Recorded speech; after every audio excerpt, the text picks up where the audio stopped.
Sequels usually have a bad reputation for being worse than their predecessor. Sometimes the character arc is complete, and it's best to leave a good thing alone.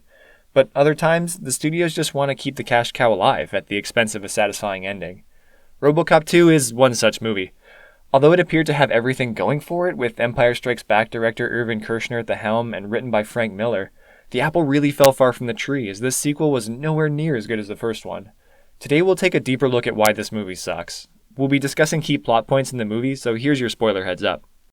The movie opens in Detroit in a dystopian future, shortly after the events of the first film. Right off the bat, we see that the city has gone further down the crapper. I mean, shit, it almost looks like Gotham City in The Dark Knight Rises, or a scene from one of the Purge movies. Robberies and drug deals are happening all over the streets with the police on strike, giving all criminals a free pass. Omni Consumer Products, or OCP for short, the company that created Robocop in the first movie, now runs the city's police, and after cutting their salaries, the cops basically just said screw it and left their jobs. And to make things worse, there's a new drug on the streets called Nuke, distributed by the movie's main villain, Kane, a hippie drug lord with god delusions. We first see Robocop working the crime-ridden streets, trying to stop some low-life thugs from stealing some military-grade weapons from a local gun store. He's clad in blue armor now, which I feel is a step down from the original metallic gray. But more than just his external appearance, we see that Robocop is back to his robotic and inhuman state. Now, this isn't a good sign, as it's a regression from what the character has already achieved in the first movie. Robocop in the first movie was basically a symbol of death and resurrection. Murphy is killed but is brought back to life in a mechanical body. He starts out as a cyborg, but over the course of the film, he regains his humanity and personality. At the end of the first movie, when Dick Jones asks him what's his name, he replies Murphy instead of Robocop and smiles before walking away. That was a perfect way to cap off the ending to one of the best sci-fi movies in cinema history. Well, here, in Robocop 2, it appears we're going down the same arc of rediscovering his humanity again. One of the subplots of this film is that Robocop has been getting flashbacks of his human life, and he's been repeatedly driving past his wife's house to see her. Well, his wife notices his stalking and turns to OCP for answers, although I don't know how she'd recognize Murphy with his helmet on. OCP then has a serious sit-down with Robocop, telling him to give up on this path because he can never be a husband to her again. Robocop reluctantly agrees and tells his wife that Murphy was killed and that his appearance was just something the company made to honor him.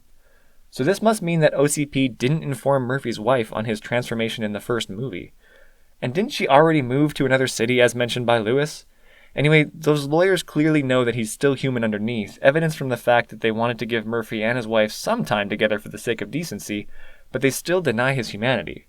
While the 2014 Robocop remake wasn't that well received, one of the better aspects of the movie was that Murphy still had his family involved in his life, even as Robocop.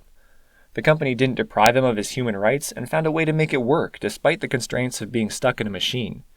Not telling Murphy's wife the truth was a despicable move by OCP, and it's just one of their many dirty dealings in this movie. In fact, a key theme in this movie is on company politics and manipulation, something we'll see more later. Anyway, Murphy's wife leaves in tears and that's it. That's the end of the story arc for Murphy's humanity, and what an unsatisfying conclusion it was. And not only that, what was the point of it? It's not expounded on or further developed later in the film, so why dig it up again when the first film already concluded it? Speaking of other useless story arcs, we have one where Robocop infiltrates an abandoned plant to apprehend Kane alone.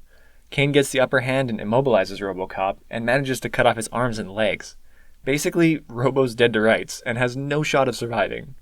But then, the most ridiculous thing happens. Instead of killing Robocop, as you'd expect them to, they actually had the decency, or more like stupidity, to drive Robocop and his parts down to the police station and dump him in front of the cops. Now that is some lazy writing right there. It's as if the writers wrote themselves into a situation where they needed Robocop to survive, but couldn't find a good explanation, so they just decided to make the villains so stupid that they deliver Robocop by hand back to the cops. Either change the entire subplot here, or find a better excuse for Robocop to survive. And by the way, there's a huge drop in the level of villain quality here. Clarence Boddicker from the first film was a villain we loved to hate. He was despicable, but he had a certain charisma that made him entertaining to watch on screen. He had a simple mantra. He hated cops because they hate him. Kane, on the other hand, is just weird, and not in a good way. He's just some hippie with god delusions, and he speaks pretentiously like he's some saint. He comes across as more annoying than menacing. But as mediocre as Kane is, there is one character that's still worse than him. And that honor goes to a sadistic, violent, foul-mouthed, gun-wielding 12-year-old drug dealer. I mean, this kid is so evil that I don't know whether it's meant to be a joke or disturbing. Okay, definitely disturbing. He kills and tortures without remorse and eventually takes over the drug business from Kane. This guy could certainly give King Joffrey from Game of Thrones a run for his money. Anyway, Robocop is back in the police station in shambles and in dire need of an overhaul. After some company politics, eventually OCP reluctantly decides to repair Robocop to avoid bad PR. And here the needless subplot continues. Dr. Fax, a psychologist at OCP and one of the villains in the movie as well, decides to update Robocop's prime directives from the original 3. Okay, well, 4 if you count the hidden directive. She adds on tons of other ridiculous directives like avoiding interpersonal conflicts and avoiding premature value judgments, and the end result was embarrassingly depressing. Robocop is pretty much reduced to a clown in a metal suit, going about town and speaking like a poet from the 18th century. It was like the filmmakers decided to take a dump on the character we've grown to love from the previous film. It was just so wrong. It's even worse than seeing the Terminator put on Elton John glasses. After only about 5 minutes of clowning around, Robocop is taken back to the station where the crappy directives are discovered. Robocop somehow then decides that electrocuting himself can reset his directives, and he goes ahead with it. I mean, okay, that's kinda convenient, but whatever. He electrocutes himself, causing all the directives to be deleted, even the original 4. But again, what was the point of this? The intention behind the original 3 directives in the first film was to set up the shocking plot twist that there was a hidden 4th directive, which prevented Robocop from arresting any OCP executive. In this sequel, the original 3 directives and even the 4th don't come into play, so it serves no purpose to the story to have Robocop delete them, especially when you have to turn Robocop into a complete fool to lead to this.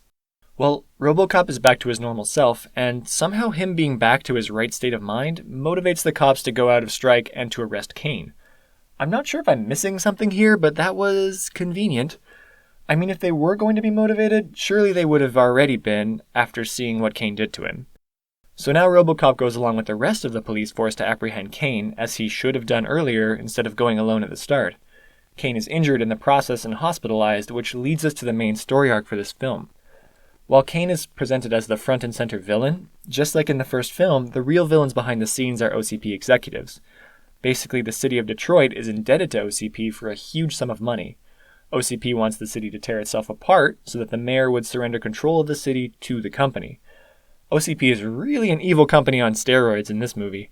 They even go to extents such as trying to kill the mayor later on, not to mention the police strike was engineered by them in the first place. And to help with the post-cleanup, OCP is planning to release a new Robocop. They actually call it Robocop 2, almost as if the film is self-aware. But things don't go too well as they find that the police officers become suicidal after the transformation. Dr. Fax then suggests that cops may not be the best candidates, and that Murphy was unable to survive because of his fierce sense of duty. Okay, I can accept that so far, but what I don't get is how she went from shortlisting police officers to choosing death row inmates instead. So much for fierce sense of duty. So much for all sense of logic, in fact. These are society's worst criminals, and you want to equip them with advanced weaponry to enforce the law? So she ends up choosing Kane as her candidate for Robocop 2, since she believes that she can ensure his compliance by using his addiction to the nuke drug. And just think about how absurd this is. You're going to deploy a cyborg with a drug addiction to raid the labs that are producing the very drug he is addicted to. Surely you would at least consider something would go wrong. But no, she just goes through with her ridiculous choice with no one stopping her, and neither does she need to get any authorization since she's sleeping with the CEO. Kane is sent to kill the mayor, who is attempting to make a deal with the 12-year-old drug dealer in exchange for bailing the city out of their debt. And the deal here is incredibly stupid, by the way. The kid's proposition is to allow everyone to have drugs, and when everyone has drugs, there'll be no more crime. Complete 10 out of 10 logic here. The mayor escapes, but Kane shoots the 12-year-old boy, who dies after having a moment to regret his sad life. OCP then has a press conference where they reveal Kane as Robocop 2 to the public, but he goes out of control when he sees the nuke drug. Robocop appears on the scene, and the two cyborgs duke it out to the death. Now, I know these effects are supposed to be top-notch in 1990, but were they really that impressive back then? Maybe they were, but they sure don't hold up now. They look like a bunch of action figures just being smashed together. And on a side note, Kane's cyborg design is kinda dumb. He has a screen monitor displaying his avatar of sorts so that we can see his supposed facial expressions. It just looks like something out of a video game, and it's so silly. Robocop eventually defeats Kane, and OCP pins the resulting PR disaster on Dr. Fax. Rightfully so, in fact. But the ending of the movie feels unsatisfying because there's no resolution for the main story arc. OCP gets away scot-free, and we as the audience are left hanging. We're deprived of seeing them get the justice they deserve, and that's a huge reason why the ending of Robocop 2 doesn't work. In the first film, the ending was fulfilling as we saw Murphy defeat both Clarence and Dick Jones, but here, the head of OCP just drives off with the last laugh. In fact, we are pretty much in the same state as when we began the movie. At the start, crime was rampant on the streets and OCP had control over the city. At the end, crime is still rampant and OCP still has control over the city. Maybe even more. The only justice we see is that Dr. Fax will be the scapegoat for Kane's destruction, but even then, we don't get the satisfaction of seeing that on screen. And in the final line before the scene cuts to the credits, Robocop tells his partner to have patience as they're only human, which brings us back to the human arc again and how it falls short of it. Robocop identifies as a human at the end of this sequel, but yet he's more robotic and void of personality here compared to the ending in the original. Overall, it's clear that the sequel only tarnished the legacy of the original. So much so that the 2019 talks of making a sequel to the first 1987 film are disregarding this movie and the next one, which is an even bigger pile of turd. Inconsistent characters, lazy writing, useless subplots that go nowhere, and illogical decisions make this a very forgettable sequel. It's a crappy sandwich in which only the first and the last 10 minutes are worth watching. Everything else in the middle can be thrown out. Dead or alive, this sequel needs to go to the trash. So what do you think? Let us know your thoughts in the comments down below. Thanks for watching, and be sure to check out some of our other videos too.